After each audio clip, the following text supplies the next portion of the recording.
हमसे 15 number question पूछा है।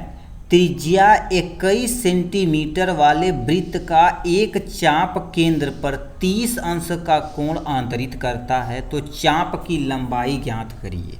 अब कहेंगे इस पे सर हम त्रिज्या व वृत्त बनाएं, ये सब करें, वो सब, ये सब कुछ नहीं करना, बहुत सटीक फार्मूला होता, काम हो जाए। यानी त्रिज्या आर की वैल्यू कितना दे रखा है, 21 सेंटीमीटर, ठीक। और थीटा का मान कितना दे रखा, 30 डिग्री। बस आपका क्या हो जाएगा, चाप की लंबाई का सूत्र लगा देंगे, काम आपके सामने आसान हो जाएगा। क्या क्या दे रखा, आर बराबर कितना दे रखा, 21 सेंटीमीटर। कोई टेंशन नहीं, आर की वैल्यू हमको दिया था, हमने लगा दिया।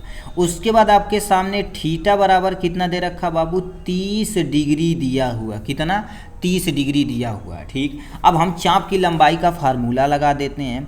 चाप की लंबाई, ठीक है, ये आपके सामने क्या हो जाएगा, चाप की लंबाई बराबर में क्या दे रखा है, पाई दे रखा है, आर दे रखा है, थीटा दे रखा है, प्लस अपान में कितना हो जाएगा, 180 हो जाएगा आपके सामने यहाँ से। बस काम खत्म।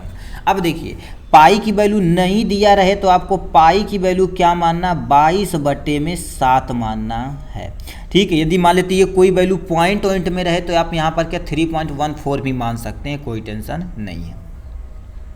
पाई की वैल्यू कितना हो जाएगा, 22 हो जाएगा, और बटे में कितना हो जाएगा, 7 हो जाएगा। गुणे में आर की वैल्यू कितना हो जाएगा, 21 हो जाएगा आपके सामने यहाँ से, ठीक।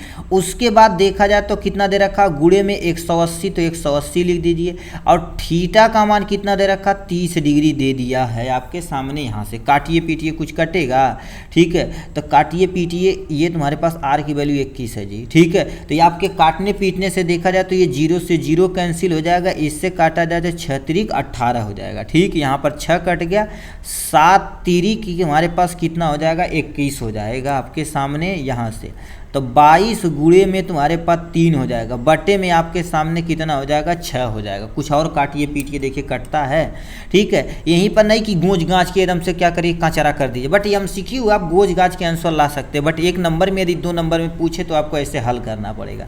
3 एकन्नम 3 दूना आपके सामने हो गया है यहाँ से, ठीक है। तो एक स्टेप और लिख लेते हैं, हमारे पास क्या हो जाएगा, 22 बटे में आपके सामने 2, 2 एकन्नम 2, 2 एकन्नम 2, मतलब हमारे पास कितना आ जाएगा आपके सामने, 11 सेंटीमीटर। यानी चाप की लंबाई कितना हो जाएगा, 11 सेंटीमीटर। कहीं ऑप्शन में दिया होगा तो इस पर आप क्या कर देंगे, टिक मार देंगे। देखिए कह दिया 21 सेंटीमीटर वृत्त वाले एक चाप का 30 अंश का आंतरिक कोण करता है, चाप की लंबाई 22 सेंटीमीटर, 16.5 सेंटीमीटर, 11 या 5.5। तो इस पर क्या कर देंगे आप, इजीली टिक मार देंगे यहाँ से, ठीक है। तो ये था आपके सामने 15 नंबर का क्वेश्चन। चलिए नेक्स्ट क्वेश्चन की तरफ चलते हैं भैया।